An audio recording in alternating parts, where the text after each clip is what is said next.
Berbicara mengenai sosok Capo, tak bisa lepas dari pembicaraan mengenai sebuah ultras. Mereka berdua adalah dua elemen yang saling berkaitan satu sama lain.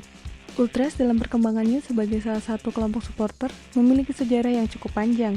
Memang sejarah ini juga memiliki banyak kesimpang siuran karena setiap kelompok supporter di berbagai negara pada masa lampau kerap mengidentifikasi diri sebagai ultras.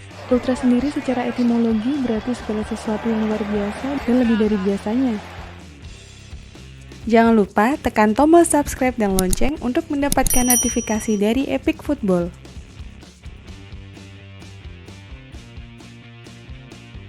Sejarah ultras sebenarnya berasal dari Brasil pada 1939 silam.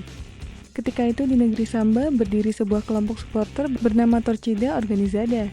Pada Piala Dunia 1950, Torcida memperlihatkan dirinya kepada dunia lewat koreografi menarik. Supporter Hajduk Split terinspirasi hal tersebut dan pada akhirnya membentuk Torcida Split pada Oktober 1950. Torcida Split ini menjadi kelompok ultras tertua di Eropa sekaligus menjadi cikal bakal kelahiran ultras-ultras lain yang ada di Eropa. Memasuki Italia, ultras ini menghadirkan lagi sosok dan nuansa lain. Selain memunculkan nuansa politik yang begitu kental dengan aroma sayap kiri yang kerap menghiasi dasar dari pergerakan dan sikap politik yang mereka ambil, ultras di Italia juga menghadirkan istilah baru, Capo, atau biasa disebut juga Capo Tifoso.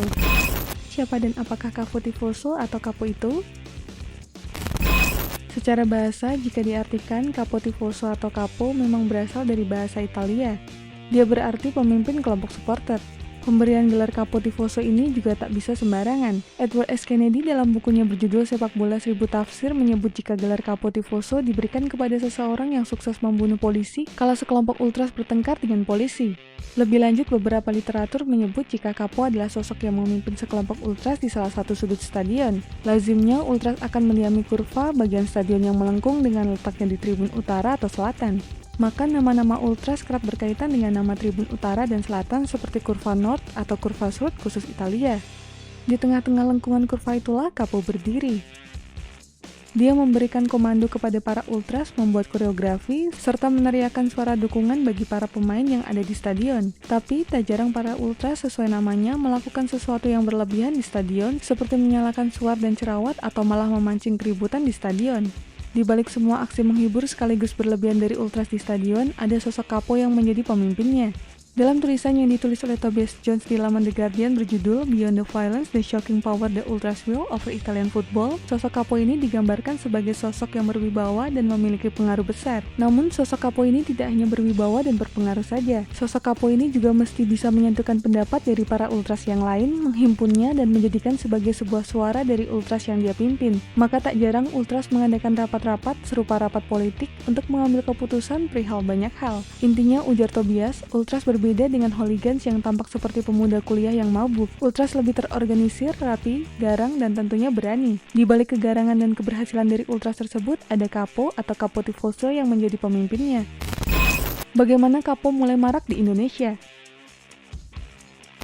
Dalam kultur sepak bola Indonesia, ultras merupakan sesuatu yang bisa dibilang baru. Kelompok supporter di Indonesia lazimnya hadir dari sebuah fenomena masyarakat atau ciri khas dari daerah tersebut seperti bobotoh, bahasa Indonesia mendukung, serta bonek singkatan dari bondo nekat, berarti orang-orang pemberani dan nekat. Tidak hanya lahir dari sebuah fenomena, kelompok supporter di Indonesia juga biasanya identik dengan nama mania seperti Jackmania, Aremania, Slemania, Kabomania, dan LA Mania. Kehadiran kelompok supporter di Indonesia tak lepas dari cita rasa tradisional klub tersebut berasal. Namun seiring perkembangan zaman, Indonesia jadi lebih terbuka kepada budaya supporter luar. Apalagi dengan semakin canggihnya teknologi, budaya supporter dari luar dapat diserap dan ditiru sedemikian rupa dengan cepat. Cukup buka gawai yang Anda miliki, maka Anda bisa melihat koreo di San Siro atau para supporter yang berjalan semarak di jalanan kota Dortmund sambil membawa cerawat dan bernyanyi. Lewat jalan inilah budaya ultras masuk ke Indonesia. Budaya ultras semakin masif mempengaruhi gaya mendukung para supporter Indonesia belakangan ini. Beberapa firma beraroma ultras mulai terbentuk di klub-klub Liga Indonesia. Ambil contoh Brigata Kurvasud atau BCS, kelompok ultras PSS Sleman yang masuk jajaran ultras terbaik di Asia. Selain BCS, sebenarnya ada beberapa kelompok ultras lain yang ada di Indonesia seperti Northside Boys 12, Ultras Bali United, Kurva Nord Persija, Green North 27, Ultras Persebaya, Bobotoh Famiglia 33, Ultras Persib, serta Ultras Kurva Arema. Mereka semua adalah hasil dari pengaruh budaya ultras yang pelan-pelan merasuk ke Indonesia.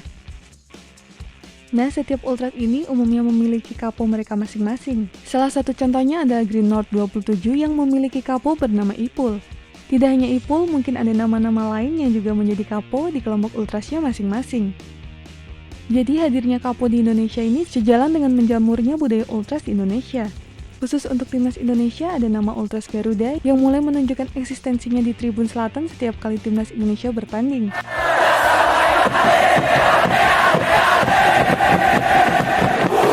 Mereka juga memiliki kapo sendiri, salah duanya adalah Aples dan juga Rika Amelia. Menurut pada Tribun Tobias, Ultras dapat menyajikan banyak kejutan. Arti katanya yang merujuk pada sesuatu yang luar biasa dapat memberikan sesuatu yang tidak terbayangkan. Pun dengan para kapo, bisa saja mereka memberikan perintah yang unik kepada para anggota Ultrasnya untuk menciptakan keriuhan dan sesuatu yang di luar ekspektasi. Namun hadirnya Ultras dan kapo di Indonesia ini tidak bisa dihindari. Meski memang belum bisa diterima secara halus, kehadiran dari Ultras ini memberikan kesegaran baru di dunia supporter Indonesia. Ada cara mendukung lain yang bisa ditempuh, tentunya jika Anda ingin menggunakan cara-cara yang tidak biasa.